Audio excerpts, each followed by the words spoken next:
Igbo mmiri mana ege m ntị akwatakwa nọ mpụta ọzọ n'ụbọchị nke taata na-asị na ọ ya adịla onye ọbụla na mma biko na ebe isiokwu anyị na-ana na n'ụbọchị nke taata bụ na o nwere vidiyo nchọkwu nne na nwanne anyị nwoke asị ka okwu ihe jikọrọ okongwu dibịa na alụsi ego including J Park maka na onwe ihe okwu na vidiyo ya na nwa njiwe sị ka m jiwe pike interest na maka na ọ sị na onye ọbụla na ọ dị tam na-ekwu ịkpọ ntụ unu mụ ihe bụ ịkpọ ntụ na Igbo ntụ bụ nwoke ịdị na nwoke ibi ya bezọ na ịkwakọrịkwa level. Ọ sị na onye ọbụla na nkwu okwu ịkpọ ntụ mgbe ọbụla na ọha nwa bụ actually the main people na-akpọ ntụ ahụ maka na ọ bụrụ onwe ihe bụ ọ bụrụ J Park kwuru ihe a alụsi ego kwuru na ọ bụrụ ojekpọ polisi maka na mmadụ ya nọrọ onwe ị na-achụ ya okwu mmadụ ya nọrọ onwe ị na-achụ ya okwu okwuzi okwu ndị otu ga-etipụta nkwu wee gbuo mana kịta okongwu dibịa bịa dọọ ya vam maka na mama ọkpụkpụrụ okongwu dibịa afa na anya bụ ihe mana nwanne anyị nwoke a may analyze this video wee sị na onye ọbụla na-ekwudo okwu ịkpọ ntụ bụ na actually ha nwa bụ ihe na-akpọ ntụ mana achọ m kwunu na vidiyo ihe nwanne anyị nwoke wejere okongwu dibịa alụsi ego na J Park maka ọtọchị ka ọ dị hoo angụ niile nwere na asịkwu na-eje vidiyo kwunu fụ ihe na-ekwu n'ụbọchị nke taa. Ọ na-afụgo ndị anụ ọkwa mmadụ na ụlọ onwe ya na-achị ya okwu masị na okongwu a na-ekwu ka unu nene dis video unu afọ ife Ezeobi ji m akọ unu afọ ife Ezeobi na-apụsịsị n'ọnụ sị na mme o nwere onenegoduru dis video unu nenesia dis video ka nchi ya tazia gbuwazịala ụlọ aka oyibo nsogbu ka m kwụzie ka o si dị n'ọnụ nenenu dis video mgbe unu nenesịrị I'm coming back to talk my own. Ebe okongwu nwoke nọ Ị na-anụ ya anụ ọhịa ọkwa ịgba anụ ọsọ anụmanụ mụrụ anụ ebe ahụ ị na ọkara gị mma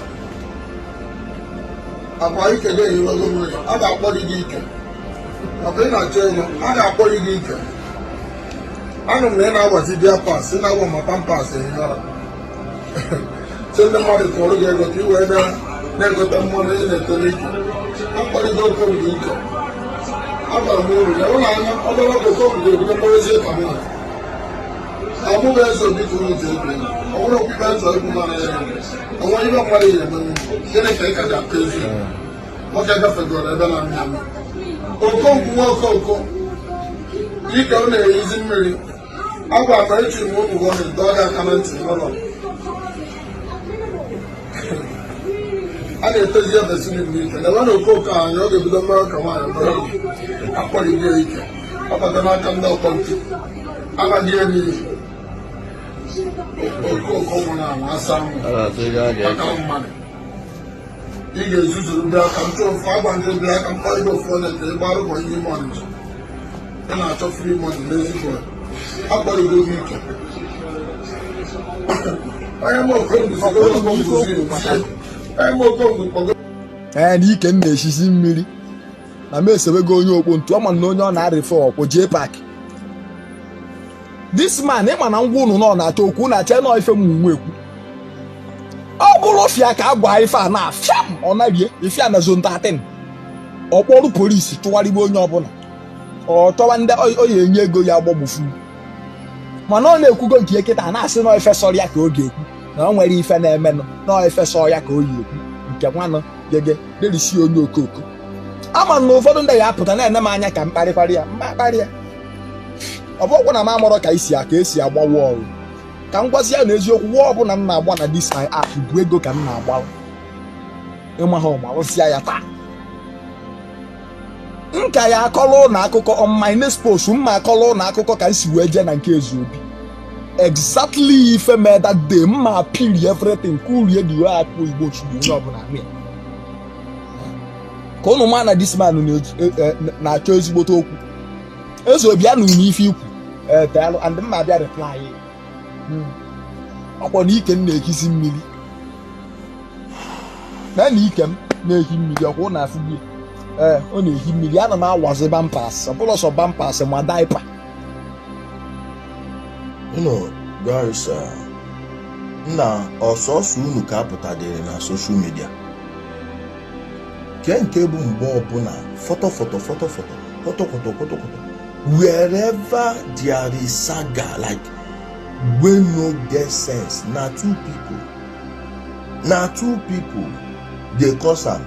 You see Igbo people, you see Edo people. Now these two people. Now, this Banza is Okongudibia. I don't know you before, you don't know me. I only see you on social media. Probably that's where you saw me. But if you want to take up this case with this Banza, believe me, you can actually do it. Do not sue him at any court in the southeast. Take it to Abuja. It will not cost you much. I can link you with a lawyer that will come and make him explain. And if there is anything genuine you have about that Mbanza, that Ezeobi, if you have anything against him, say it. And on this case, I don't know whatever you have with them before, but you see on this one, I would make sure absolutely nothing happens to you. As far as using police to threaten people goes, I hear what you said. Those of you who haven't seen the full video and those who don't understand Igbo, that was that Ashawo picking, that like don't be saying, I don't know whether the mama na Ashawo, but that kind of person na Ashawo, they always born them. When I talk Ashawo, I know they mean girls we just go hustle or not. All these women where they fuck, they know they give shishi. Now they born all those kind of banza eating. We're saying the and Okongudibia, these people are not into any Omenala. Stop making that mistake. They are not into any Omenala. That thing they are doing is not Omenala. Okay, oh, this is Amansi. It's not Omenala. Don't stop mixing it up. And the Okoko was saying that Okongudibia, the boy in white shirt, said that they knock her from back. Says more in the wear pampers. Say small time, me go begin to walk like woman. And if you check people where they throw this allegation, now people like them, they do am. And this guy, imagine that Okoko even ran for office. Can you imagine? You know, now there the level don't fall reach for our place. That is how low the standard is. That this was running for office as what? In a society where people who are supposed to be in prison are the ones controlling the minds of the youth, what do you expect to get from that society? Now, the Banza is there telling people that this one, and many people go believe that thing. This boy now go carrying bad name for waiting you know do. For waiting you know do. If they catch and say make he bring evidence, and I hear say according to this guy, say na police, if they tell her now, he go use police. Okongudibia, if this boy use police on you successfully on this case, I go buy myself for social media. Zone 13, Zone 13. I want to know that person for Zone 13. Will go arrest you if you say, just don't lie against him. No. Do not lie. And this is an open invitation to anybody where get anything where this Banza they do where people don't know. Please contact me, bring it to me, and I will open it. Let me see how he challenge me. Keep Ubadi into 1,000,000 times. Akwi Ezeobi, keep Ubadi to Bantaya. So now small boy like Okongudibia, where we say when you begin fuck, if you born picking them, if you don't born mate. Now be your problem now. Intimidation. And they go even call J-Park name. I don't know whether J-Park they do am or they do am, but these people say because in they with J-Park, this and that. But now their business, now their business. I die against that. But I no go force person make he live in life or waiting they do. I no go dey here make person introduce that into our society, but to they use them against somebody wey no do anything. No law na they carry on a brother's name, they spoil am for nothing. Because if you say you get this for social media, you know people wey go dey do am too. You know people, I swear, you enter my trap. If you no reach Abuja, can't explain yourself, make am back. They say, oh, which money? Which nonsense money? You dey mad? We did how many minutes you go go dey detention from there. Nobody, you no get any politician wey go save you from my hand.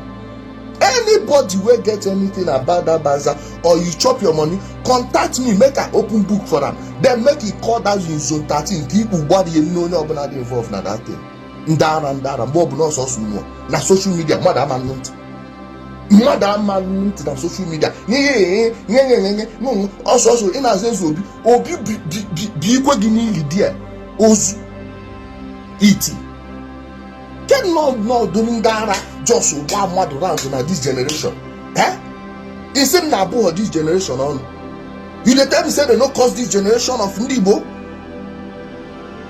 Everywhere for social media, go check out. Igbo people, Edo people, now the two people. Now, waiting be on a problem. Waiting they go do on a people that advance, they build their society, they control rules, bridges, schools, STEM technology, STEM education, and everything. Yet, no on and only for say as he balance. I don't know whether na smoke, I be drink. Yeah, I don't they close. Like because if you say if you talk and go free now, you know feed you anything. Anyway, go and go do your and kito. Oh, go about and get I'm on the hand only in car die na trap, metachaya here. Condition on the kind of I can't idiot. Ekenekwa m onye ọbụla kene nwoke kene nwaanyị na-asị na ọ ya dịrị Igbo niile mma. Biko ise nene vidiyo anyị ị na-enyela anyị aka na subscribe ị na-agbela anyị notification gị anyị na-afụkọ kọmentị na comment section na-asị na ọ dịrị onye ọbụla na mma. The reason nna jikọ wee bataba m ndị na-egosi iru m na have this few days bụ na ihe m ji n'aka kali mgbaghalị ji nwoke arụ aghọta mgbaghalị kali mgbaghalị ọnọdụ stem bụkwa ka o wee dị mma mgbe na-asị na ọ dịrị onye ọbụla na mma ọzọ ka anyị nwee nụ mgbe ọzọ ụmụ Igbo.